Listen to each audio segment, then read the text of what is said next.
7. raamat. Sõna. Lisarita seadused. Kantakse lühenditega.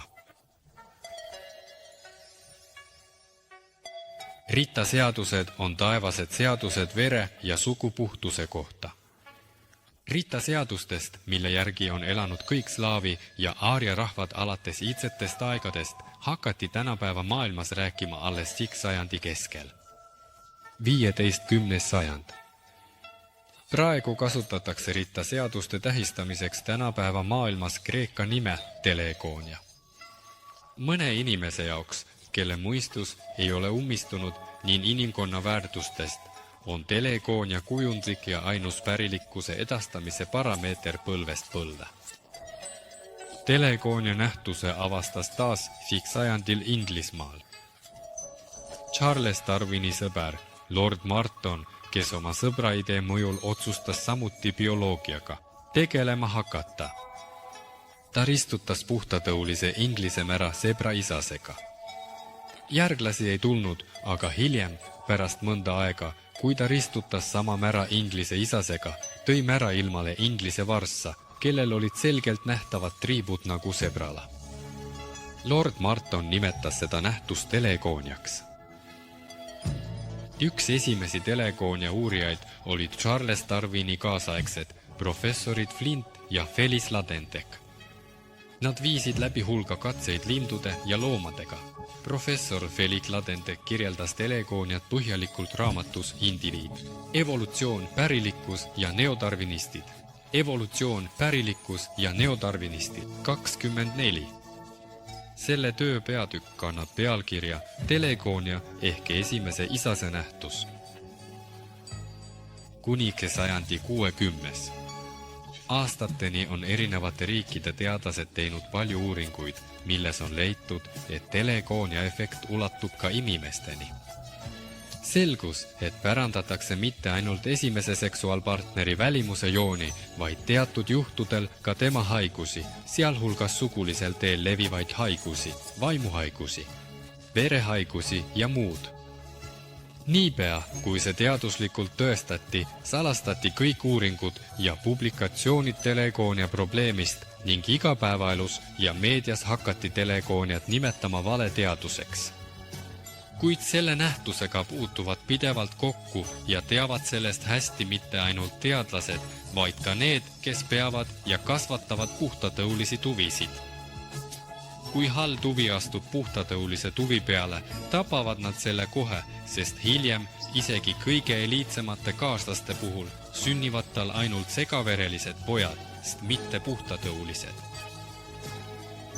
Salastades Telegonia kohta käivad publikatsioonid ei arvestanud need, kellele see kasulik on, ühte asja, slaavi aaria vedades ja igasugustes maailma usundites, olgu need siis Tora, Piibel või Koraan, on samuti mainitud Telegonia nähtust, lihtsalt sõna Telegonia pühades tekstides ei kasuta. Nii ütlevad slaavi aaria vedad. Ärge lubage välismaalasi, sest nad eksitavad ja hävitavad. Veresegunemine viib hävingule. Sest esimesed mehed jätavad endast maha vaimu ja verekujutised, välismaised verekujutised ajavad inimlastest valguse vaimu välja. Ja veresegunemine viib surmani ja seerast taandarenguna sureb, saamata terveid järglasi, sest ei ole seda sisemist jõudu, mis tapab kõik haigused ja haigused. Teruni Santi vedas esimene ring, Santi 8, Slokas 11, 12. Selle pühakirja kohaselt jätab esimene mees neitsielus oma kujutise, selle psühholoogilise ja sageli füüsilise portree tulevasest lapsest, kelle ta sünnitab. Ja ainult sellest esimesest mehest sõltub tulevase lapse tervis ja täiusvikkus. Piiblis 38. Peatükis 1. Moosese raamatus räägitakse sellest, kuidas Juuda lahkus oma juudi vendadest ja abiellus kanaanlanna, mitte juudi, nimega Taania. Sellest abielust sündisid Juudale pojad Ir, Onan ja Sella. Mõne aja pärast seda, kui Juuda abiellus oma vanima poja Iriga, suri Ir. avaldub seaduse rikkumise mõju segunemine teiste rahvastega. Juutide seadus ütleb, et juut peab abielluma ainult juudi naisega, kuid juuda rikkus seda seadust abieludes mitte juudi kanaanlanna kanssa. Aga mida teeb sel juhul juuda? Mida ta ütleb oma keskmisele pojale? Ja juuda ütles Onanile, mine oma venna naise juurde, abiellu temaga nagu abikaasa ja too oma vennale järeltulija. Onan teadis, et järeltulija ei saa olema tema ja seetõttu, kui ta läks oma venna naise juurde, valas ta seeme maapinnale, et mitte anda oma vennale järeltulija. Piibel. Onan teadis, et järeltulija ei saa olema tema ja seetõttu, kui ta läks oma venna naise juurde ja valas seeme maapinnale, et mitte anda oma vennale järeltulija. Piibel. Ja peatükk 38 salm, 8-9. Nagu näha antud näidetest, oli juba kaugetel aegadel selline nähtus nagu telekoonia paljudele rahvastele maailmas tuntud. Selle tõttu ongi seletavad piibelik Onani teod. Hilise Ira naine kandis endas surnud abikaasa kujutist ja et see kujutis saaks reaalseks lapseks, oli vajalik vaid seeme. Kuid see, mis oli tuntud isegi piibelikule Onanile esimese mehe kujutiste edastamisest, ei ole praegu paljudele teadlastele teada, rääkimata tavalistest inimestest. Venelased peavad teadma, et mees seksuaalvahekorra ajal annab naisele 1 aasta oma elust energiat. 3 kuu energia läheb hinge ja verekujutise kimmistamiseks. Ja 9 kuu energia läheb loote kandmisele. Ja kui mees elab juhuslikku seksuaalelu, siis ta raiskab oma eluenergiat asjatult. Aga kui mees elab oma armastatud ja ainukese abikaasaga, siis eluenergia kaotusi ei toimu. Tema abikaasa mitte ainult ei saa eluenergiat oma mehest, vaid avab mehes ka kosmosega suhtlemise kanalid, kus tema omakorda saab eluenergiat, taastades selle, mida ta naisele edastas. Meest pettev või juhuslikku seksuaalelu elav naine saab südame, vere ja vaimuhaigusi ning kogudes erinevaid kujutisi oma partneritest. Hävitata tulevase lapse algse kujutise, sest erinevate kujutiste kuhjumisel hajub esimese mehe algne kujutis.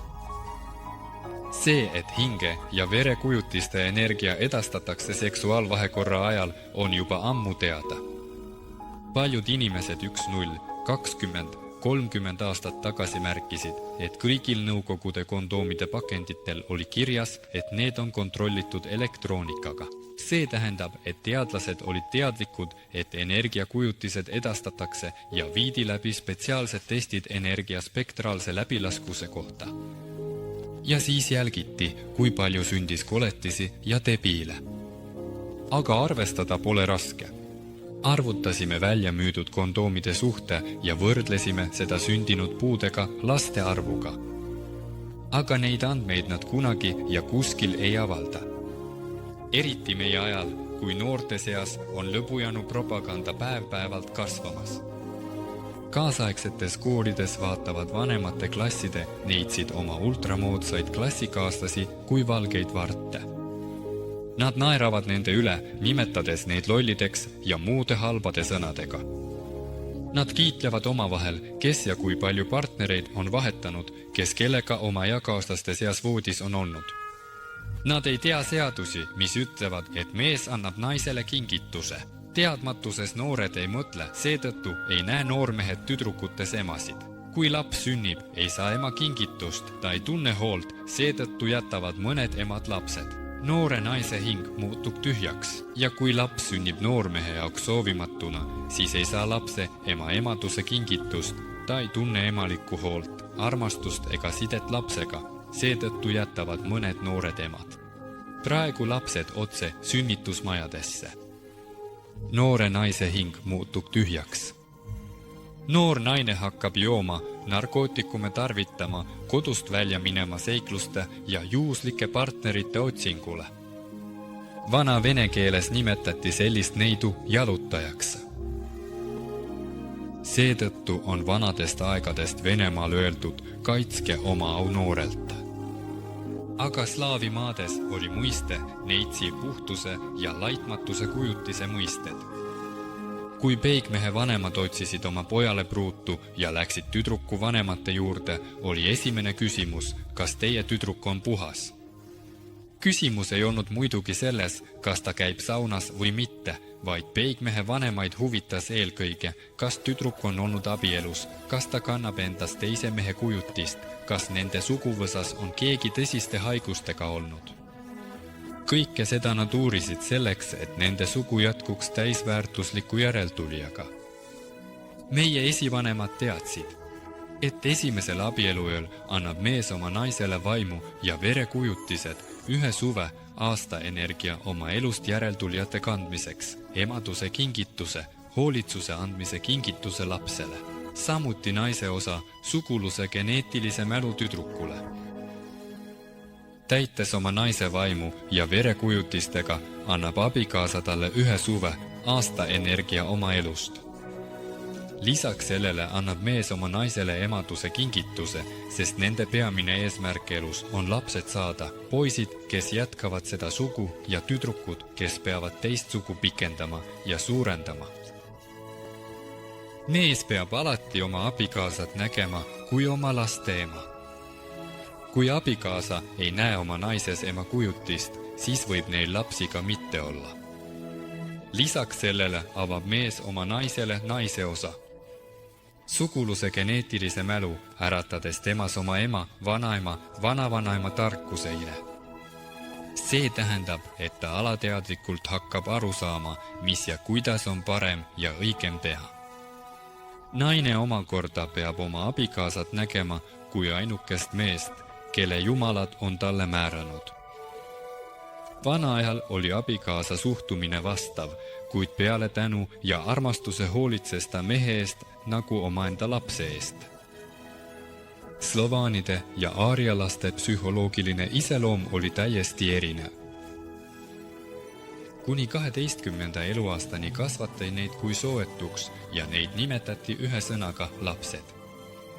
Lapsed magasid kuni 12. eluaastani paljalt, laial, taeva ja maa vahel ning olid kõigi heade jumalate järelevalve all.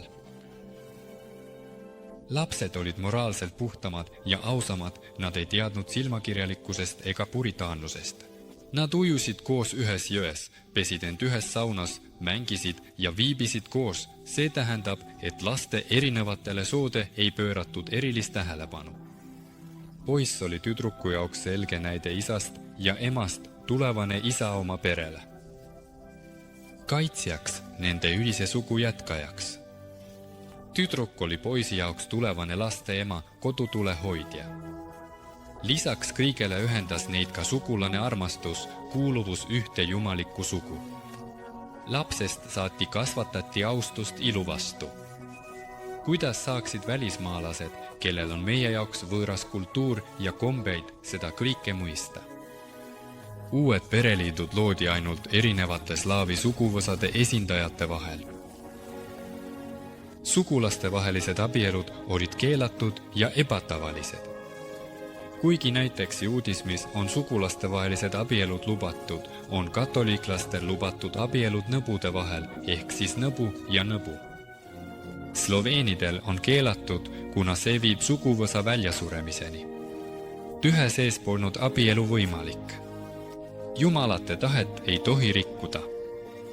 Slovaanidel oli lapsest saati teadlikkus, et jumalate tahet ei tohi rikkuda. Pruut võeti teisest suguvõsast, teisest külast. Iga perekond on omal moel ainulaadne. Vaenlaste rünnaku korral ei jätnud keegi naabreid hädasse, sest kust poeg saaks pruudi võtta. Slaavlaste seas peeti peret täielikuks, kui seal oli 16 last, pärandlik ring. Kohustus suguvõsa ees. 9 last, aga 16 last on edukas pere, kuigi see polnud piir. Isa peaks alati laste kasvatamises osalema. Rita seadus ütleb, et laste kasvatamisel ei tohi eitusvorme kasutada. Ei tohi keelata, vaid tuleb selgitada. Iga laps alateadlikult tahab täiskasvanutele järele teha.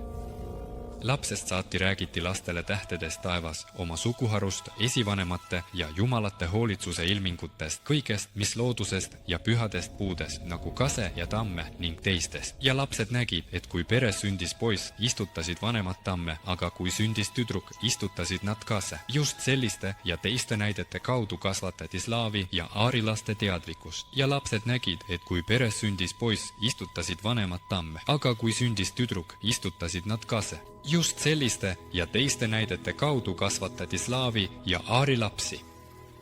Nad oskasid juba lapsest saati armastust ja armunud olemist eristada. Nad teadsid, et armunud tunne tuleb ja läheb, aga armastus jääb ning inimene kannab seda oma südames, liikudes läbi javi, slavi ja pravi maailmade.